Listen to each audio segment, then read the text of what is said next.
یہ ویڈیو عراقی پرفیوم ابو الفضل کے تعاون سے پیش کی جا رہی ہے جو کہ پاکستان میں لانچ ہو چکا ہے۔ بہترین خوشبو ہے اور اسے ابو الفضل اس لیے کہا جاتا ہے کیونکہ حرم حضرت عباس میں یہی خوشبو استعمال کی جاتی ہے۔ آرڈر کرنے کے لیے واٹس ایپ نمبر پر آپ بسم اللہ الرحمن الرحیم، السلام علیکم مومنین اکرام، امید ہے آپ سب خیر و عافیت سے ہوں گے۔ آج کی یہ ویڈیو ایک انتہائی اہم موضوع پر ہے، اور یہ اہم اس لیے ہے کہ امام حسین علیہ السلام کی عزاداری، مشن امام حسین علیہ السلام، پیغام امام حسین علیہ السلام علی والوں کی جانب سے، حسینیوں کی جانب سے، اور خصوصاً روضہ امام حسین علیہ السلام کے وفد کی طرف سے، آفیشیل ڈیلیگیشن جس میں شیعہ علماء شامل تھے، ان کی طرف سے ایک بہت بڑا میسیج، ایک بہت بڑا پیغام عزاداری کے حوالے سے دیا گیا ہے۔ اور جس جگہ کا انتخاب کیا گیا ہے پیغام دینے کے لیے، وہ جگہ بھی کوئی عام جگہ نہیں، بلکہ اس وقت دنیا کے ہر فرد کی جو نظروں کا مرکز ہے، عالمی میڈیا جس طرف دیکھ رہا ہے، دنیا کی اکانومی کس جگہ پر منحصر ہے، اس جگہ کا انتخاب کیا گیا ہے، اور وہاں سے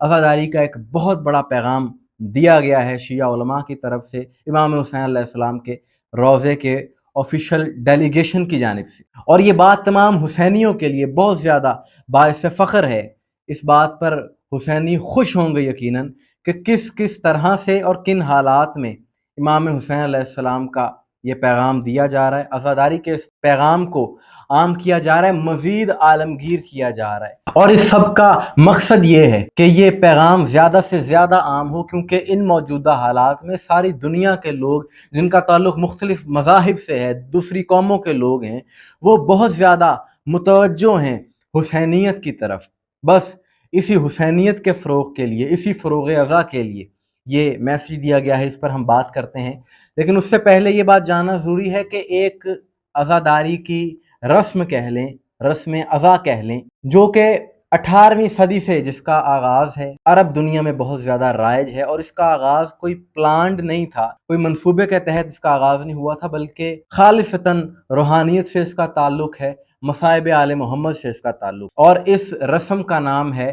رقصۃ التویریج، اور اس میں روضہ امام حسین علیہ السلام کی طرف دوڑتے ہیں خصوصاً عرب دنیا کے قبائل جو حسینی ہیں۔ اور اس کا آغاز، یہ رقصہ ایک شہر کا نام ہے، ایک قصبے کا نام ہے جو کہ کربلا سے 22 کلومیٹر کے فاصلے پر ہے۔ 18ویں صدی میں وہاں کے بہت بڑے ایک عالم گزرے ہیں، آیت اللہ سید صالح قزوینی رحمۃ اللہ علیہ، مصائب بیان کر رہے تھے، روزے عاشور گریہ کر رہے تھے لوگ، اور اس قدر اثر تھا اس مصائب میں کہ لوگوں پر اس قدر مصائب طاری ہو گیا کہ مصائب سن کر لوگ کربلا کی طرف، روضہ امام حسین کی طرف انہوں نے دوڑنا شروع کر دیا۔ اور اس دوڑنے کا مقصد استغاثہ امام حسین علیہ السلام پر لبیک کہنا تھا، کہ جو روزے عاشور امام حسین نے فرمایا حل من ناصر ینصرنا، ہے کوئی میری آواز پر لبیک کہنے والا، اسی آواز پر لبیک کہنے کے لیے مصائب سن کر گریہ کرتے ہوئے مومنین کربلا کی طرف دوڑے۔ اور یہ ادا پھر اتنی عام ہو گئی کہ ساری دنیا میں،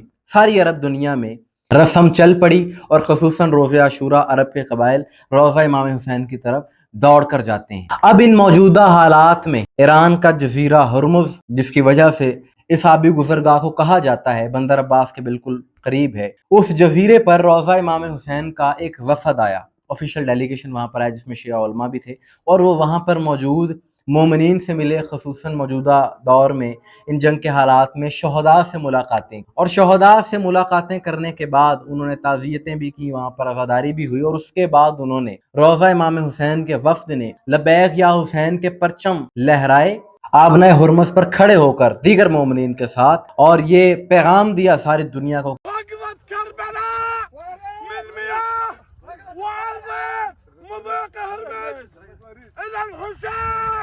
رقصة الطوارئ وهذا علمها